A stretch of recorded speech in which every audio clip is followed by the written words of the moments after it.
Yang kedua,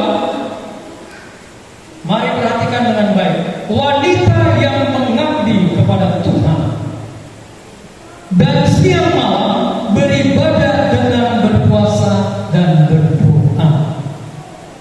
Siang malam beribadah, siang malam datang ke bait suci, siang malam memuji menyembah Allah, siang malam melayani Allah dengan cara apa? Berpuasa, menaikkan doa bukan untuk dirinya sendiri. Pengabdiannya luar biasa. Dia mengesampingkan kepentingannya, dia mengesampingkan keinginan-keinginannya, dia mengesampingkan hasrat-hasratnya hanya untuk bisa mengabdi kepada Tuhan. Orang yang menghabiskan waktunya berpuasa, ya, berdoa, itu sangat luar biasa, sangat hebat. Perhatikan dengan baik. Hana memiliki persekutuan pribadi yang akrab dengan Tuhan.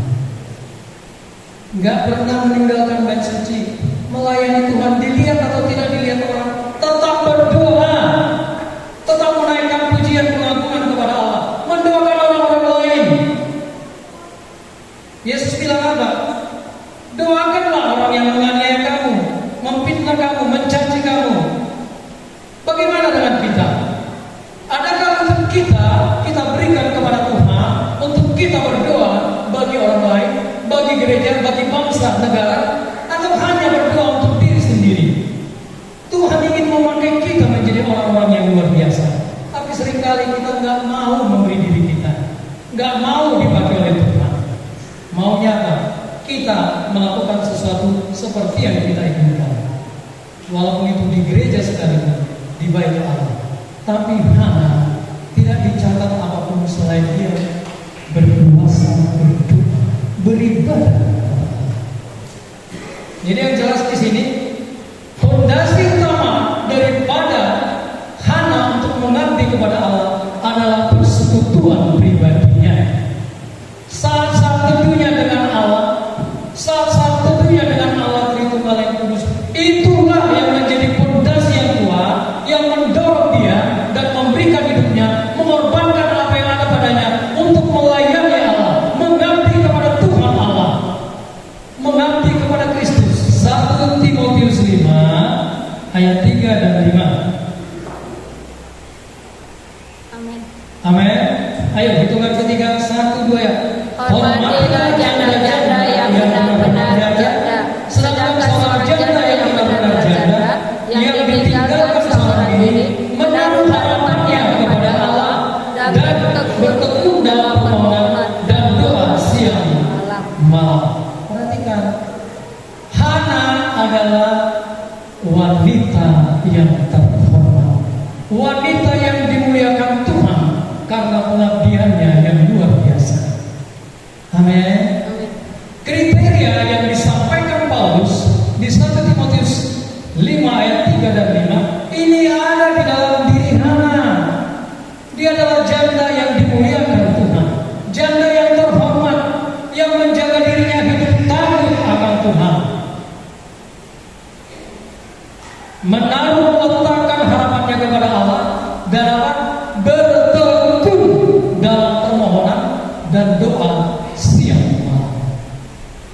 Sudah jelas kriteria ini dipenuhi, ada di dalam diri Hana, wanita tua, seorang janda yang luar biasa.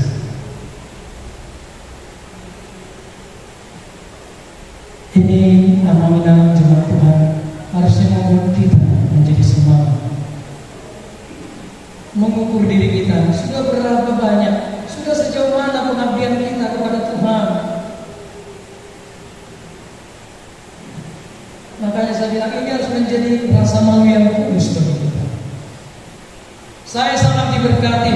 Sebelum saya menyampaikan firman ini, saya sangat diberkati lewat firman ini. Dan Tuhan berbicara, menjawab, membangun, mengubahkan, dan memberikan sesuatu yang lebih kuat lagi di dalam diri saya. Mengabdi sepenuhnya, totalitas pengabdian kepada Tuhan Allah, kepada Yesus Kristus Tuhan. Perhatikan, orang yang memberikan hidupnya sepenuhnya kepada Tuhan pasti sangat-sangat diberkati Tuhan. terjiwani, tidak kekurangan apapun, terlebih berkat rohani, kecintaannya yang semakin bertambah dalam kepada Tuhan Allah, kepada Kristus. Yang terakhir, poin yang ketiga, saya bacakan Lukas 2 ayat 38. Dan pada ketika itu juga datanglah ia ke situ dan mengucap syukur kepada Allah dan berbicara tentang anak itu kepada semua orang yang menantikan kelepasan untuk Yerusalem. Perhatikan dengan baik. Poin yang ketiga, Hana adalah wanita yang hebat yang diwujudkan di dalam dia memiliki semangat ilahi. Wanita yang memiliki semangat ilahi. Hana adalah wanita yang memiliki semangat ilahi. Artinya ada sebuah semangat karena kecintaannya kepada Tuhan, karena pengabdiannya yang total kepada Tuhan Allah. Itu menimbulkan, melahirkan semangat ilahi, spirit ilahi, semangat yang tidak pernah pudar walaupun di tengah-tengah berbagai masalah yang datang dalam hidupnya. Dia tidak kalah terhadap masalah, tetapi menang mengatasi masalah-masalah yang silih berganti datang dalam hidupnya. Spirit ilahi ada di dalam dirinya. Apa spirit ilahi itu? Bagaimana wujudnya? Mari pelan-pelan kita lihat. Saya bacakan sekali lagi. Dan pada ketika itu juga datanglah ia ke situ dan mengucap syukur kepada Allah. Perhatikan, semangat ilahi itu lahir karena perjumpaan dengan Kristus. Spirit ilahi, gairah, keberanian yang ada di dalam dirinya dan pengorbanannya itu karena dia memiliki dan mengalami perjumpaan dengan Kristus. Sang Mesias yang dinantikan oleh bangsa Israel selama bertahun-tahun bahkan ratusan tahun muncul dan dia diberikan anugerah kasih karunia Allah untuk apa? Bersama dengan Simeon melihat bayi Yesus datang ke bait suci, ke bait Allah untuk diserahkan kepada Tuhan Allah. Ini maknanya jemaat Tuhan yang terkasih. Kalau tidak ada perjumpaan dengan Kristus, kalau tidak ada hubungan pribadi dengan Kristus, kalau tidak ada kebersamaan dengan Kristus, jangan pernah berharap tidak akan pernah muncul semangat ilahi. Tidak akan ada muncul gairah dari dalam hidup kita. Karena apa? Gairah semangat ilahi itu adalah sesuatu yang dilahirkan karena perjumpaan kita dengan Kristus, karena kebersamaan kita dengan Kristus. Mungkin kalau dibandingkan supaya lebih dekat, kita melayani tapi tanpa perjumpaan dengan Kristus tidak ada artinya. Mengerti? Kita hanya menampilkan kita bisa melayani. Tanpa perjumpaan dengan Kristus, kita tidak akan berkenan di hadapan Allah. Ini harus ada di dalam diri kita. Saya bilang tadi harusnya rasa mau yang tulus itu ada dalam diri kita. Cek diri kita. Mungkin seperampaknya dari Hana pun belum ada di dalam diri kita. Tapi apa? Ini harus menjadi semangat bagi kita. Aku mau seperti Hana. Amin. Pengabdian sudah diwujudkan, dinyatakan. Tetapi ini lihat, spirit ilahi, ya. Hana memiliki semangat ilahi. Wujudnya apa? Orang yang memiliki semangat ilahi selalu bersyukur kepada Tuhan. Cek hidup kita. Ya, kalau kita di dalam hidup ini lebih banyak mengeluh, lebih banyak bersungut-sungut, lebih banyak komplain, berarti apa? Spirit ilahi belum lahir di dalam diri kita. Orang yang punya spirit ilahi selalu mengucap syukur kepada Allah. Filipi 1 nanti baca ayat 29 dikatakan di sana, kita dikaruniakan bukan hanya percaya kepada Kristus, tetapi untuk menderita untuk Kristus. Amin. Harusnya apa? Sukacita, syukur juga kita naikkan karena apa? Itu kasih karunia Allah kalau ada masalah. Saya selalu bilang, kalau Tuhan mengizinkan masalah, Dia ingin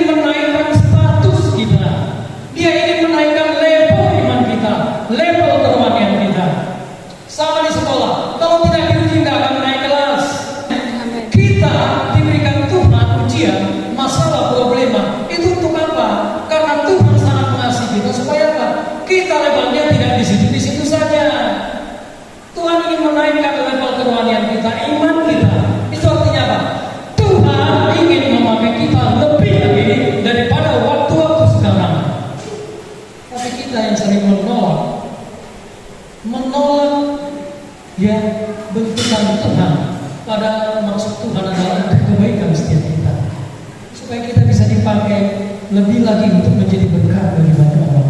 Tapi kita ogah, kita masih lebih lagi puas menikmati keinginan daging, keinginan mata kami hidup. Kita menikmati keinginan-keinginan kita, apa yang kita pandang baik. Padahal kita berkata, saya ini pengikut Kristus, saya ini hamba Tuhan, saya ini pelayan Tuhan. Tapi kita, yang kita layani adalah diri kita sendiri, bukan Tuhan yang kita layani. Amin.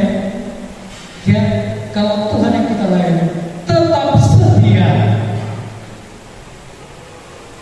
Hana tetap setia walaupun umurnya sudah 84 tahun. Dia tetap setia. Karena apa? Pondasi yang dibangunnya itu sudah sangat dalam, sangat kuat. Sehingga apa? Itu sudah menjadi bagian hidupnya. Bukan lagi sekedar singgah di dalam hidupnya. Kenapa kita tidak kuat? Karena apa yang dimiliki Hana itu hanya singgah sebentar. Kalau sudah ketemu masalah, leong saya. Karena belum menjadi bagian hidup kita. Amin.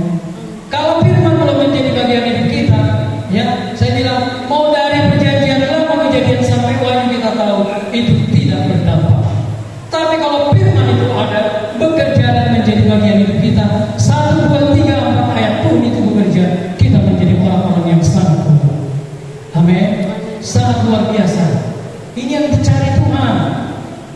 Maka Tuhan menjelajah seluruh bumi untuk melimpahkan kekuatannya kepada orang-orang yang bersungguh hati terhadap Dia, yang memberikan hidupnya, pengabdiannya, cintanya, hidupnya sepenuhnya dipersembahkan kepada Kristus. Orang-orang ini akan mendapat kekuatan yang berlimpah-limpah daripada Tuhan Allah. Amin. Mari jemaat Tuhan yang terkasih, mulai ubah pandangan kita, mulai ubah pemikiran kita, konsep-konsep kita yang keliru. Hari ini buang dengan melihat tokoh wanita yang luar biasa, yang sangat hebat ini, Hana. Saya rindu dan ini doa saya. Pulang setiap kita mengalami perubahan. Pulang setiap kita mengalami pemulihan. Pulang setiap kita disadarkan. Pulang setiap kita membawa kemenangan yang Tuhan sudah sediakan bagi setiap kita. Sehingga gereja kita menjadi gereja yang kuat, gereja yang sehat, gereja yang bukan hanya diberkati, tetapi menjadi berkat bagi sebanyak mungkin orang. Dan berbicara tentang anak itu kepada semua orang yang menantikan kelepasan untuk Yerusalem. 84 tahun, seorang janda yang tua yang lanjut usianya tetap dengan semangat ilahi, dengan spirit ilahi, memberitakan Yesus, memberitakan Injil, menyampaikan Injil, menyaksikan Injil. Supaya apa? Supaya terjadi kelepasan di Yerusalem, supaya terjadi kelepasan bagi umat Tuhan, supaya terjadi kelepasan bagi ciptaan Allah, kelepasan, kebebasan, kemerdekaan, keselamatan yang kekal. Itu ketika Yesus diberitakan dan mereka menanggap, sehingga Yesus menjadi Tuhan dan Juru Selamat, kehidupan yang kekal di surga dunia menjadi milik setiap orang yang mendengarkan pemberitaan kita. Bagaimana dengan kita? 84 tahun, seorang janda yang tua, tetapi wanita yang sangat hebat ini tetap semangat, tetap memberikan waktunya. Spirit ilahi ada, ya, keberanian yang kudus itu bekerja untuk memberitakan Injil. Masih banyak jiwa-jiwa yang belum menang, belum selamat, yang sedang menuju kepada kematian yang kekal. Tapi kita kadang-kadang lebih suka tinggal enak di zona nyaman kita. Kita lebih menikmati kesendirian, keenakan kita. Tetapi dia 84 tahun memberitakan, ya, berbicara tentang anak itu kepada semua orang yang menantikan kelepasan untuk Yerusalem. Berarti di seluruh Yerusalem dia beritakan Injil, bahkan sampai ke tempat yang lebih jauh. Bagaimana kita? Adakah kerinduan kita untuk menyuruh satu orang mendengarkan Injil untuk dimenangkan? Biarlah ini menjadi hati kita. Biar kita koreksi, ya, supaya kita malu, yaitu rasa malu yang kudus ada di dalam diri kita. Saya berdoa supaya ketika kita mendengarkan sosok Hana ini, kita malu. Malu bukan untuk mundur, tetapi malu untuk datang sujud di hadapan Tuhan. Ampuni aku Tuhan, pengabdian, rasa cinta. Ya, semangat ilahi untuk memberitakan Injil. Aku belum pilih itu. Tolong Tuhan berikan kepadaku, kerjakan kepadaku. Bangunlah hubungan yang indah. Selalu sediakan waktu perjumpaan dengan Kristus. Supaya apa? Supaya